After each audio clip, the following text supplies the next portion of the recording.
Hey guys, I'm BMOC. You're now tuned to BMOC.TV. So today I'm back with a brand new album review from Drizzy Drake. It's called Views, not Views from the 6. It was Views from the 6 a few hours ago, but you know, Drake got all this Kanye stuff and changing the album title and names and all that. So now it's just Views. Now I'm going to try to get through this entire album. You know, I typically do my track by track review. I'm trying to be a little shorter only because Drake put 20 songs on one album. No, it's not a double disc. No, this is 20 whole songs. So I'm going to try to just get my short comments and kind of do a summarization. I don't know if that's even a word, but my summary of what I think about the album at the end. So he starts off the album with a song called Keep the Family Close. It's really introspective. It has a nice little live band feel, which I do like. He does start off singing, so if you're not a fan of his singing, you know, you may not be a fan of the intro to it, but it's not bad given the feel of the whole album. 9 comes after that, which is pretty dope. I love the dope beat. 9 is like he's turning the 6 around, you know what I'm saying? He's flipping things around, turning things upside down. So now it's a 9, you know, 6, you know, I don't know. Beat's hot though. You know, the beat's hot. Nice. Again, if you rap fan, want to hear more of the hyped up tracks from Drake, this is what you need to be looking for. Then the next song is one of my favorites. It's called You Wit Me. And it's funny because Drake is like sampling DMX a little bit. Is you whip me your bud, is whip me your bud. You know what I'm saying? Well, minus the barking. But it's funny because when DMX came out of prison a few years ago, or jail, whatever, you know, DMX is in and out, he dissed Drake on The Breakfast Club. He was like, he didn't like him, he didn't like his haircut, you know what I'm saying? He just didn't like him. So it's funny that Drake would flip around and do it. I don't know if it's like out of spite or whatever. I think DMX would have to like clear the samples. If he owns it, maybe the label cleared it. DMX don't know. I don't know. But in any case, Drake is using it, which is pretty cool. Because it sounds good. It's one of the favorite songs on the album. It's just going to be a fan favorite for a lot of people to give it a little reminiscent vibe. And you know, people, you know, people's nostalgic, so they love stuff like that. But it's dope and it works. Then we get to a song called Feel No Ways, which is cool. It sounds a little bit like a sped up version of Hotline Bling. I do love the dance feel. I love the chopped up samples in it. So it's a great song to kind of party to, but it does give me like a sped up Hotline Bling feel. Could be a little overkill if you didn't like Hotline Bling. If you like Hotline Bling, you'll like this. Then we get to one of my favorites called Hype. If you love the turned up, cocky, confident Drake, this is your song. I think a line he says, my enemies want to be friends with my other enemies, but don't let it get to me. Some little riddle. You know, the riddle game is on point. If you like the trash talking confident Drake, something to kind of bump to, the beat knocks, you're going to love it. Weston Road Flows. That Mary J. Blige sample, how they flip the beat is crazy. Like, it's crazy. This is the Drake we want to hear. This could have really been an intro, to be honest with you, or intro to a second disc, whatever. But this is crazy, crazy, crazy. I expect to hear this from everybody. Definitely, clearly going to be a fan favorite. Then he follows it up with Redemption. Redemption is okay because it just came from that like crazy song before that was, you know, Redemption kind of slows it down a little bit. I'm like, oh, okay, it's all right. It's okay. It's not a bad song. It may grow on me, but it definitely wasn't one of my favorites, but it's cool. Then the next song is called With You, featuring Party Next Door. I'm becoming a Party Next Door fan. This is why, man, just the delivery and always delivering those catchy like hooks and verses, and it's good. It's a good house eclectic kind of production to kind of vibe off of and dance to, so I'm digging it. Then we get to Fateful, the Pimp C feature. Pimp C, killing it. Love the little remix beat at the end. I think it's with the Vision. I don't know. It's like the vowels are taken out, so it's like DVSN or something like that. I don't know, but it's fire. And Drake's cadence, he always finds the perfect cadence. He would say something like, "You think it's broke down the way I push it." Like, you know, I don't know what that actually means. Maybe it means because maybe the game is broke. Maybe it's a metaphor for like a car, and he's pushing the car, and he's pushing the game. I don't know. You know what I'm saying? But it's entertaining. Then we get to a song called Still Here, which is a certified trunk banger. I'm loving like the trap sonics and all that in the bass line. It does sound a little bit like a remix to pop style. We have listened to pop style for the past couple of weeks. So it's in that same vein. Actually kind of like Still Here a little bit more. We'll get to pop style later. So Still Here is definitely a big trunk banger. I love the beats. I love Drake's flow. It fits. Then we get to one of my favorites, Controlla, Controlla. And this one leaked a few weeks ago too. It's kind of like in that same vein of like the work. It's almost like it's you know, Caribbean type of vibe. A little bit, you know, I don't know, but it fits, it works. Drake's experimenting, and it sounds good. I would be surprised if this wasn't a single. Maybe they wouldn't push it because it's a little bit like the work vibe, but it's so catchy that it can kind of, you know, catch on fire with the folks. You know what I'm saying? I think I die for you. I think I cry for you. You know what I'm saying? It's just something fun to sing. I don't know. I can't do it like Drake, but it's still a catchy song. It's dope. Then we get to a song called Grammys. Now let me just say this about Grammys, okay? So, you know, it's featuring Future. I don't know if this is a song that was left over from the What a Time to Be Alive sessions. Maybe this was one of the better songs that he wanted to keep for the album. Maybe it was a leftover song. They're like, let's just throw this up there. I don't know what it was. And it's cool. The beat knocks. I think this whole album has really great production. I actually love what Drake does to it. When Future comes on, the hook just sounds like really like repetitive, a little like redundant, like Grammy. It's like, it's almost like Jumpman. People like Jumpman. It's like, it's kind of the same thing. So it's cool. I thought it could be a little bit more creative, given the fact that the previous songs on the album have been like really experimental and chopped up samples and flipping stuff. This just sounds like it's kind of like more of the same, if you will. I'm not saying that won't be a fan favorite. It's just not a favorite of mine. I do love the beat though. The beat is great. It's just when Future comes in, it's like the same, like saying the same thing like 10 times in a row. It's like, you know, I don't know if I needed that. But not a bad song. You know, check it out for yourself. Next up is a song called Child's Play. Now, when it first came on, I was like, it's okay, it's alright. And then like halfway through, I started really digging it, which is great. So I definitely think with a few more spins, it's gonna grow on me. The same thing with Hotline Bling. When I initially heard Hotline Bling, I wasn't 100% sold. And then when I heard it like the third or fourth time, it became one of my favorite songs at the time. So I definitely think Child's Play has that potential to grow on you. I like when songs do that. I like when songs, sometimes you kind of don't know about it and then it grows. Versus songs that you kind of like initially and they get stale.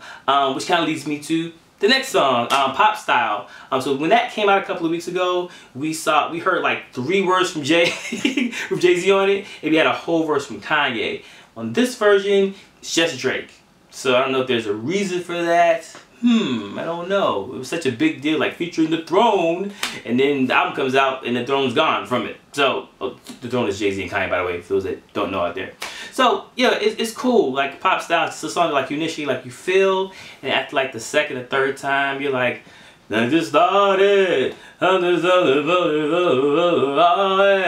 which is fine, but it's like, you know, we know Drake can be a little bit more creative than that, and he's showing it on the album. So it's cool. It's not a bad song. It's just, this could really compare, stack up to like the top songs on the album to me. Then we get to Too Good featuring Rihanna.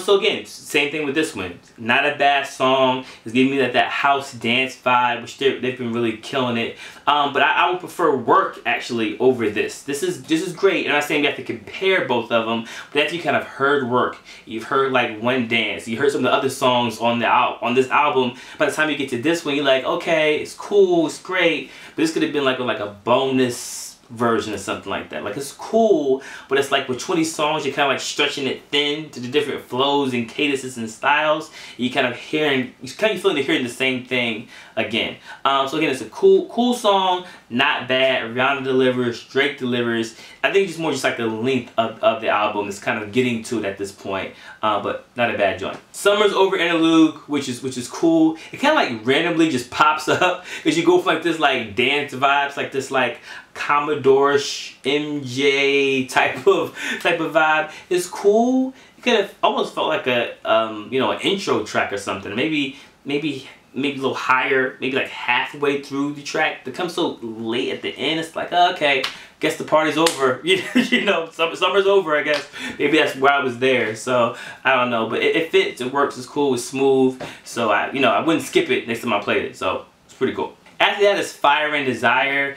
And so this is kind of where the album kind of like dragged a little bit for me. I definitely love the production. Again, the production of this is top notch. But then, you know, Drake's flow and his cadence, you kind of like, okay, I kind of feel like I heard this flow a little bit. I feel like I heard the rap flow on track 5, and I heard like the singing flow on like track 8. You know what I'm saying? I feel like I've heard both of these before. So, again, not bad songs. I just would have I don't know, it just kind of drags a little bit for me on the first listen. Then we get to Views, the actual song called Views, where Drake is going crazy, like just lyrically just going crazy. It reminds me a little bit of like Lord Knows in terms of like just the style of the production and how he's just spitting over it, but Drake got bars, man. Like, you know, he can sing and does all that, but at the end of the day, Drake's spitting. Like, people say, oh, he doesn't write all this stuff. You know, we don't know. You know, Quentin was writing some stuff and all that, some ghostwriting claims. But in terms of delivering the song, regardless of who wrote it, Drake can deliver. And it shows it. A lot of different, you know, lyrics and bars, you know, custom made, not to fit in, or something he said, you know what I'm saying? But Drake knows how to throw those metaphors up there. He knows how to tell stories. He knows how to talk that trash talk. He knows how to appeal to the ladies. So this was a great way to end the album. I kind of really wish this track would have just been moved up 4 or 5. He could have cut some of the other ones. But this is gold. I love it. And last but not least, we get to the song that we all know. He used to call me on my cell phone. Hotline Bling, which again, dope song. Obviously, I think people are probably gonna skip it when they hear the album, to be honest with you. But I'm glad that it found like a home, because even though people may skip it, they skip it because they probably heard it a million times and they loved it, and they already have it on their phones and they've downloaded it. So, you know, not dissing the song. It's a hit song, but people have heard it for some time now. So I'm glad that he found a home for this album. I'm glad that you can, years from now, when you go back to the album, you can be reminded that this was the period in time it was. Sometimes artists will create songs and they'll just be floating around and they won't actually like fit anywhere. So I'm glad I was able to put it up there. It ends it off with the vibe he's trying to portray, experiment with, so it works. So overall, I must say, you know, people were questioning is Views from the 6, or sorry, just Views. Is Views going to be like a classic album? I don't know if it fits that, to be honest with you. I don't know if it's just giving me classic feel. It's giving me great music. I don't think everything has to be classic either. I don't think like this album's going to define Drake. Maybe the numbers will define it in terms of how it does with Apple streaming and the whole streaming war situation. But in terms of just like musically, I don't know if it's like this is his classic. I feel like a Take Care and some of those other albums, you know, Nothing Was the Same. Those were kind of like some big milestones. And for this one, it's just more like cementing his diversity, so to speak, in terms of his style. But I don't know if it's like it's his blueprint or this is like his Stillmatic. I don't know if it's that. So only time will tell. Again, I've only listened to it twice. So as the more I listen to it, I kind of can decipher things and break things down. But just off the bat, it's good. It's really good, but I don't know if it's classic. And I also feel it runs a little long. I feel like he could have really snipped it down to like 13 or 14 songs. He could have made some of the other songs like either giveaways or like bonus. Songs like Pop Style, let me go Weston. Yeah, songs like Pop Style and Fire and Desire. What else do we have? Like Grammys. You know, maybe even Still Here. Maybe it depends. Yeah, Too Good. Like some of these songs could definitely have been bonus tracks. So you know, it's good music. I'm glad he's able to deliver 20 songs. And we'll see what happens. So overall, I really enjoyed the album. There's a lot of good music up here. You know, before it was released, people were saying, oh, this is going to be like a classic for him. It's going to be like the Blueprint or his Stillmatic. His version of Blueprint or Stillmatic. And I don't know if it is that. I don't know if it's like a classic album. I do think there's a lot of good music. But I think it runs a little long with 20 tracks. I feel like he could have made it 14 songs. And some of the other tracks like Too Good and Fire and Desire and Pop Style and some of those other records could have been like bonus songs. He could have kept the main track listing like 14 to 15 songs to kind of trim some of the fat off of it. But again, it's not bad music. It's just after 20 songs, it's hard to switch up your cadence and your flow to make it interesting for 20 songs, especially an album you want to repeat over and over again. You're going to end up skipping songs and skipping stuff because track 4 may sound indirectly like track 12 because there's just so many songs on it. So that would be my only complaint. I feel like maybe if you trimmed it down, you could have more of a contender. Because when he's spitting bars. And when he's singing and doing his thing, you feel the vibe. So I don't know. But it'll be interesting to see, you know, again, how the numbers do, how people react to it, the critical acclaim, all those things that kind of help with the classic feel.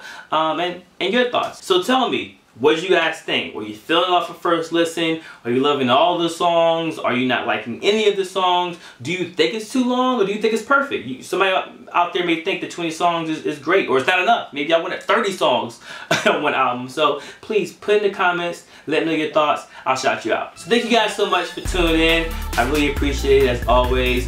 Please make sure you check out our weekly episodes of The Culture. We come on every Sunday at 9 p.m. on the YouTube channel. If you missed the live show, just click the link. The recording's there. Check out what we're talking about. We're going to actually be reviewing it for a group of us from our Facebook group, facebook.com/groups/BMOCTV. We're going to be reviewing Drake's album as well together as a group on the next episode. So make sure you check that out. For more videos, reviews, and discussions, please check out youtube.com/BMOCTV. Please subscribe, or BMOC.TV. I'm BMOC. Peace.